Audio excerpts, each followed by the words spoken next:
Of all things Americans are, we are makers. With our strengths and our minds and spirit, we gather, we form, and we fashion. Makers and shapers and put-it-togetherers. We start young, finding out early in life what it's like to feel something grow and take shape beneath our hands. We start young and we stay young, modeling with careful pride the things we expect to endure for ourselves and for others. We build for use, and we build in fun, joining eyes and hands and brains into knowing teams that bring great dreams to life. We build for the day, and we build for the morrow, for our children, for their children, and for the future of America. Look to the land and look to the sea. Wherever you may look in this world, you're apt to find something that got there because some American found a good way to put it together. A longer, higher bridge across a wider span of water. A slender missile driven into space, reaching across the oceans and reaching for other worlds. As makers of today and shapers for tomorrow, we Americans seem to share an inborn understanding of how to go about making the things we want.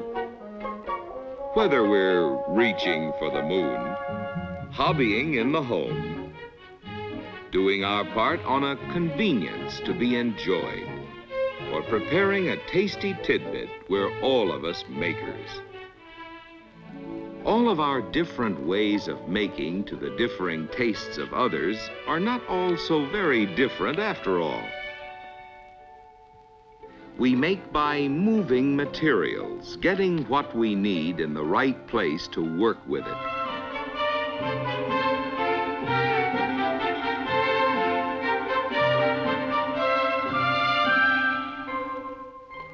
We make by removing material, getting rid of what isn't needed.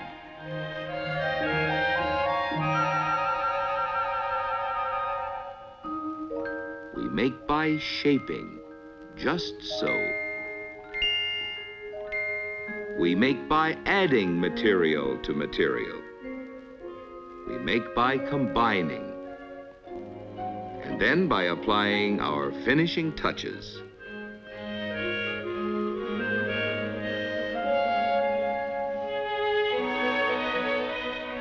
And by testing and testing again to make sure what is finished meets with our own approval and earns the customer's liking for what is done. With our craftsmanship and our conscientious control, we build for utility and for eye appeal and for satisfaction at every step of the way.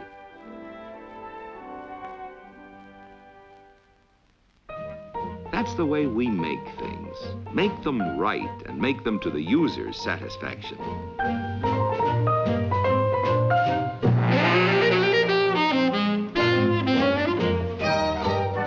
With youthful enthusiasm, we make things with pride. And into whatever we make, we try to model a satisfying usefulness and some measure of beauty.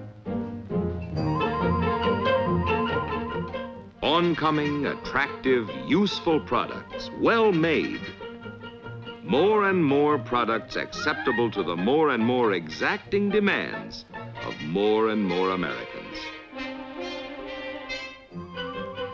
All in our own personal choices of colors, models, sizes, styles, price ranges, and types. Better made, more dependable, more nearly trouble-free than products made in any such quantities anywhere else in the world. All a part of the beauty produced so bountifully for you and for me by our American makers.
There was a time when many of our needs had to be imported from other countries.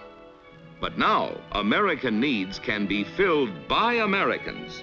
American desires met by products American, made the American way, and by makers American. The American maker works for tomorrow as well as today, and he has a host of new products in store for us. Some of them ready for immediate viewing. Some of them are visible in the nearer distance, while others yet remain a dream of the future, but all of them on their way to us. Oncoming, attractive, useful products. Automatic highways with cars and buses that drive themselves.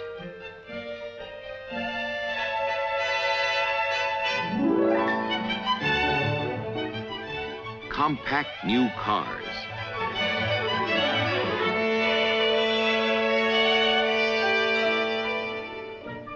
Battery-powered transistorized TV that is really portable.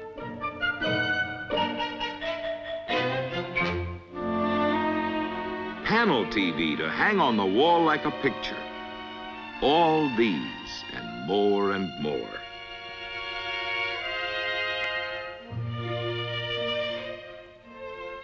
We Americans have always been makers, and in the beginning, we had to be. When America was young, we learned how to make the things we needed because there was no other way to get them. We worked with our hands, and our hands served us well.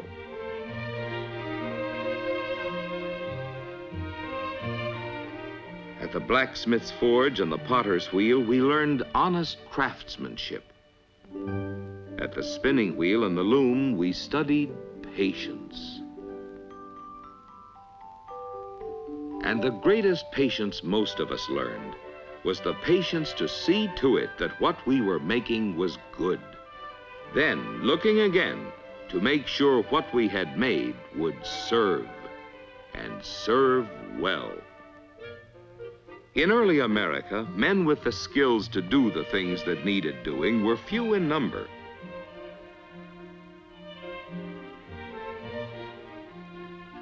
Craftsmen we had, but each could make only enough for his own family and for perhaps a few of his neighbors.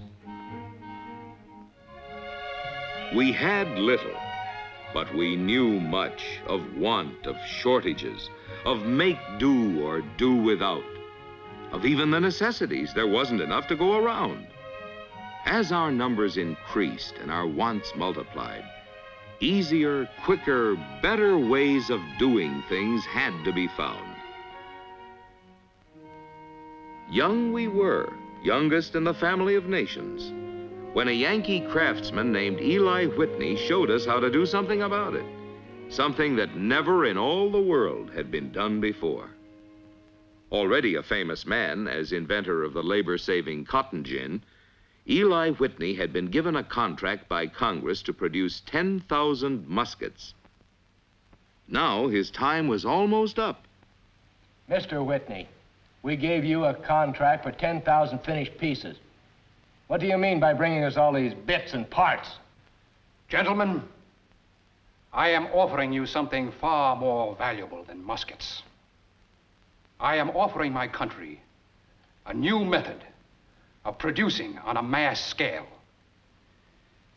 You see, it takes years to train a workman to produce a completed article from start to finish.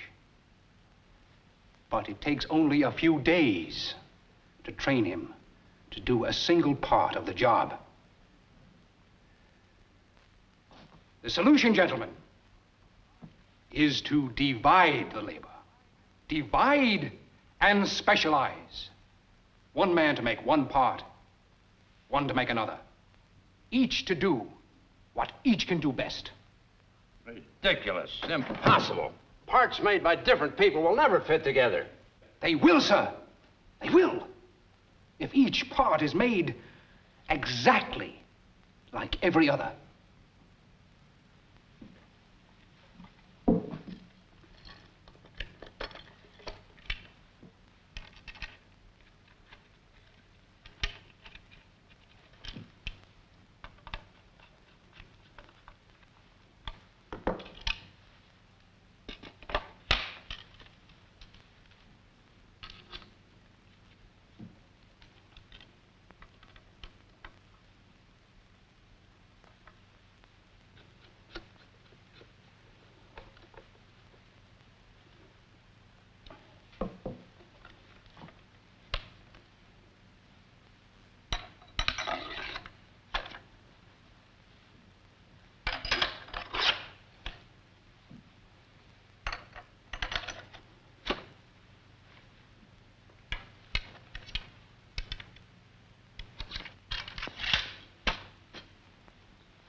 Each of these pieces are made by a separate man. Exactly.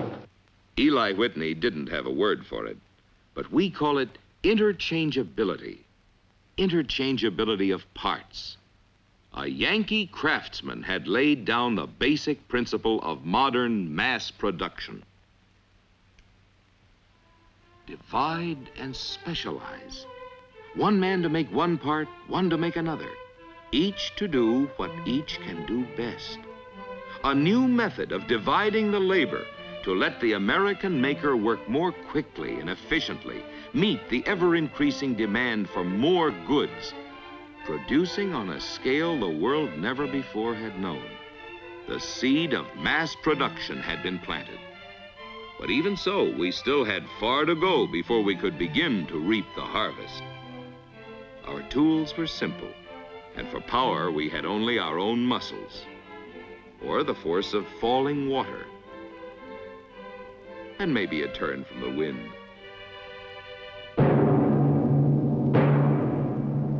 And then, the next great forward stride for the American maker came with the coming of a new source of mighty power. Unlimited new power to multiply thousands of times the productive energy of every man and create a revolution in the tools to be used. Tools to extend the power and fineness of his hands. High-speed tools to turn, to bore, to drill, to mill. Tools to plane, to shape, to slot, to grind, to forge, to form with an accuracy and a precision impossible to the finest of handcraft. Tools that hold the work you're working on. Tools that hold the tool you're working with. With all the wonderful tools that have been invented to help the American maker get more from his day's work and more for it, every bigger, better, and faster tool has given new abilities to the man who uses it, advancing from simple hand tools to great electric-driven complex machines. As more and more of us join American teams, there are more and more others of us who are investing hard-earned savings to help buy the newer and better and bigger tools we now need. To supply the conveniences for modern living, the products we create and build grow ever more complex. Today's automobile, for example, may call for as many as 14,000 parts. And each part must be as precise as thousands of pairs of hands and eyes and thousands of human brains can make it, if the final product is to be just about trouble-free. No one plant or single factory can make all the many kinds of parts. It takes thousands of separate suppliers. And in every supplier plant, each man and woman must work with a feeling of responsibility toward the eventual owner of what it is he's helping to make. On the conscientious contributions of every single one of them depend the success and reliability of what is made by others and the satisfaction of all the others who use them. The fundamental freedom of America is our freedom of choice. All of us want our choices in whatever we buy. Our personal choices of color, of model, of trim, of engine, transmission, or steering, as well as of radios, of heaters, air conditioning, accessories, and a host of other special options for convenience, safety, comfort, and appearance. On a single four-door sedan, there are 7 million possible combinations that may be asked for by any one owner. The makers could be called upon to build for years without ever turning out exactly the same car twice. The owner's choice for this chassis, among many other options, is for a red body. The first show of color is in the wheels, while the body of the right shade must be on its way already from the body plant a quarter of a mile off.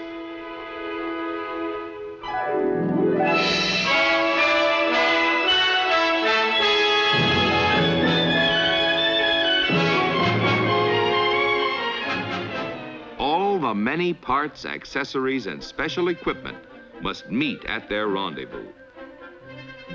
The call is for individual choices, for custom service on a mass production basis.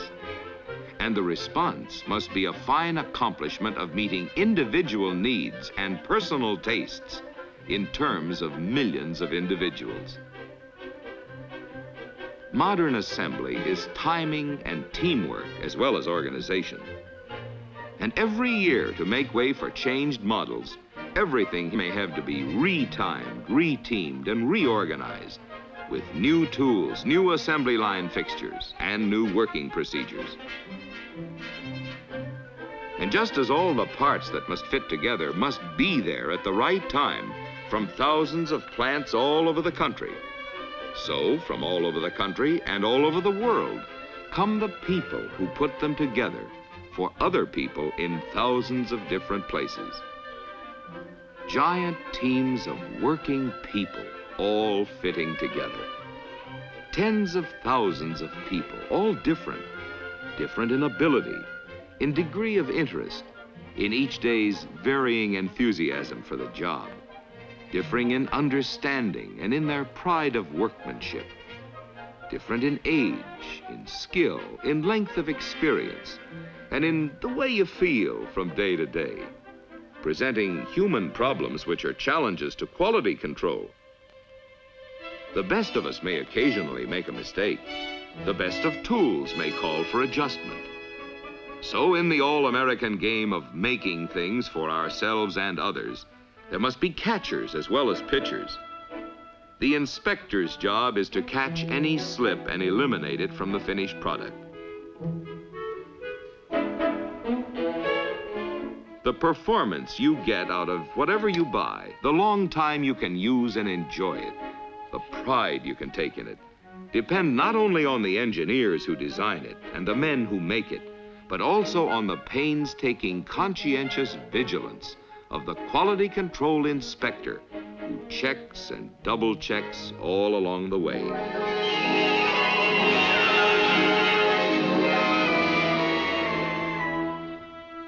So the way we Americans do it, quality in the things we buy is designed in, built in, and inspected in from start to finish.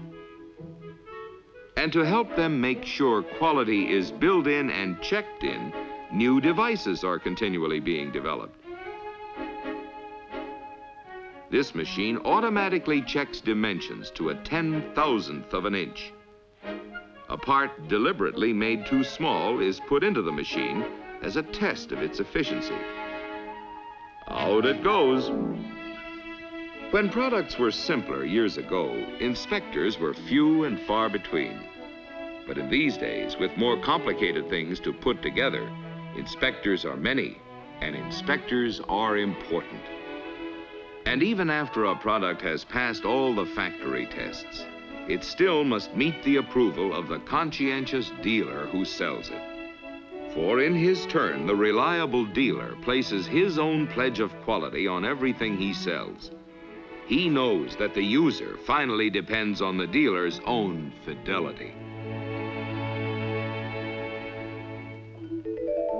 The man who sells any final product shares with its maker the credit and shares with its maker the responsibility for its performance and for the owner's satisfaction.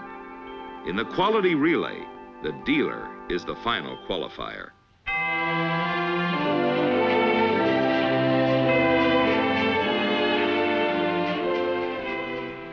No other people anywhere have achieved more for themselves and for the rest of us than the thousands upon thousands of hard-working American men and women.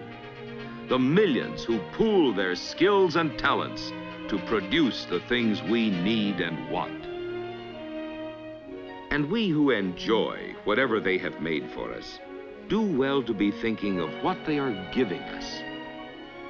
Oh yes, we know they work for their pay, for their food, and for the needs of their wives and the wants of their young ones. But also, they make for the joy of making things right, whatever the whims of our choice and the twists of our tastes.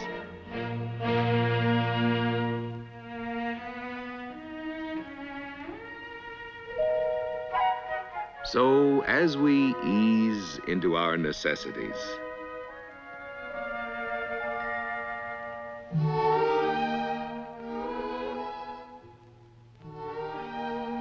as we nestle into our comforts,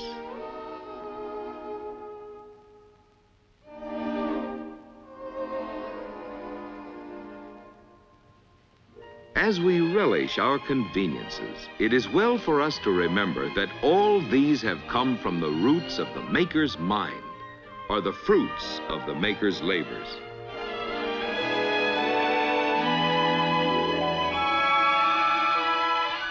That is the job that is being done for all of us by the American maker, producing by the millions, for the millions, to make life in America more enjoyable for us all. The grand job of the American maker.